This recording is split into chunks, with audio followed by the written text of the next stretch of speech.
Hello people, today I'm going to be talking about Beetlejuice, Beetlejuice, Beetlejuice on 4K Ultra HD. And without any further ado, I'm going to get straight into the review and talk about the movie itself. This movie has always been one that I came late to. I actually did not watch Beetlejuice a lot growing up as a kid. In the matter of fact, I actually saw Beetlejuice for the first time in like 2016, 2017 when I was doing like a horror movie marathon, and I decided to throw this in the mix. I actually do really like this film. I feel like it's a reminder that Michael Keaton actually back in the day before, like post Batman, just had like a crazy manic energy to him that was electric on screen. And even though with Batman he chose to go a different route, and he took his whole entire career in that route, like ever since then, and only recently has kind of lightened up about it. I feel like this is so refreshing to watch, just as a standpoint to remind you of how Michael Keaton was post-Batman. And this is a movie that keeps up with his energy. I understand now why Tim Burton went with Michael Keaton for Batman, because Tim Burton has a crazy energy to him. It's almost like a carnival that is just going awry. And Michael Keaton, his personality is perfect for that sensibility. It is perfect here, and I feel like he works even better in this role of Beetlejuice than in Batman, and I like him as Batman too. But here, he is so electric. He is commanding the screen, and he just embodies the crazy energy that this movie has. And I just really love the storytelling and the subversiveness of this film as opposed to later Tim Burton films, where it was literally just the same satire over and over and over again. His satire here of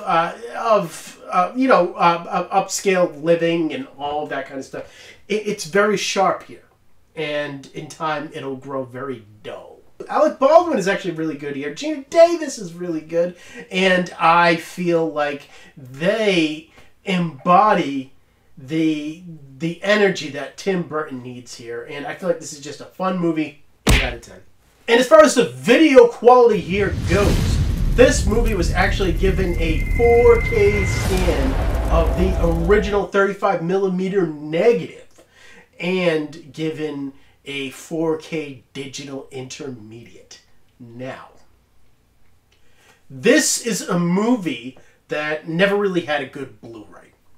I'll say that old Blu-ray that I looked at when I saw this movie for the first time a few years ago, it was very soft. The crazy colors that this movie has, the color scheme, didn't pop. It was just very dull, bland, and soft. And I couldn't see how this would translate to 4K. But seeing it now, it absolutely does. The pores on characters' faces in close-ups and in wide shots as well. And just the overall set design of this movie, which is just awesome. You know, you see all the wear and tear on this house that they have created, that the movie kind of like centers around who's going to live in the house. And when you're getting into the crazy world of the afterlife, you get to see so many different variations of characters, and all of which are just so detailed. The puppet work in this film, because there was a lot of puppets in this movie, it is all so well done here, where in that other Blu-ray, it was just very soft and glossy and too dark. You get sharp edges here all throughout, and separation from the foreground to the background is excellent. Black levels here are great. They dip perfectly to black and with absolutely no grays to it. And that brings me into the HDR here, and HDR is excellent here. When you get into the afterlife with the harsher green colors and reds, it pops off the screen, and it has such a punch to it that it really does stand out here, and that is the highlight of this whole entire disc. Facial tones are corrected from that older Blu-ray, and overall this just has a fixed color palette than in that older Blu-ray. I am going to give this a 9 out of 10. And the audio here is awesome as well. That is because we are given a Dolby Atmos mix for a Tim Burton movie, so of course that's going to be awesome. I have said that a Tim Burton movie is like a carnival that has just gone awry. And I would also say the same for the best of Danny Elfman's scores. And his score of this movie is just iconic, and it translates to this audio mix excellently. It has the thumping bass which it needs, goes full through your surrounds to the height speakers. It is totally awesome, and speaker separation here is excellent as well. Bass response when needed is excellent, and the clarity with the vocals here is something that the Blu-ray lacked with the old audio mix. There is multi levels to the subwoofer, which I also talked about in the sub channel. I am actually going to give this another 9 out of 10. This is a great mix.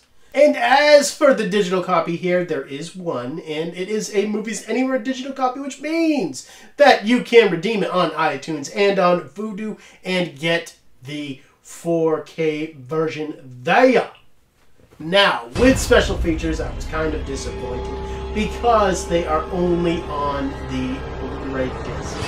There is about 2 featurettes that just skim the surface on the actual production here, and that is it. This is a lame special feature presentation. They could have done something better here, but they didn't.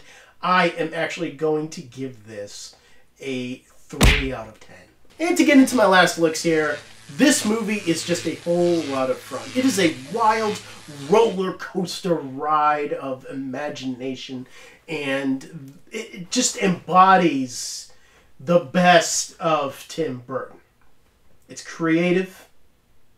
It definitely brings you on a ride like I just talked about, and it just has an energy to it that really you can't take your eyes off of the screen because of just the things that are going on.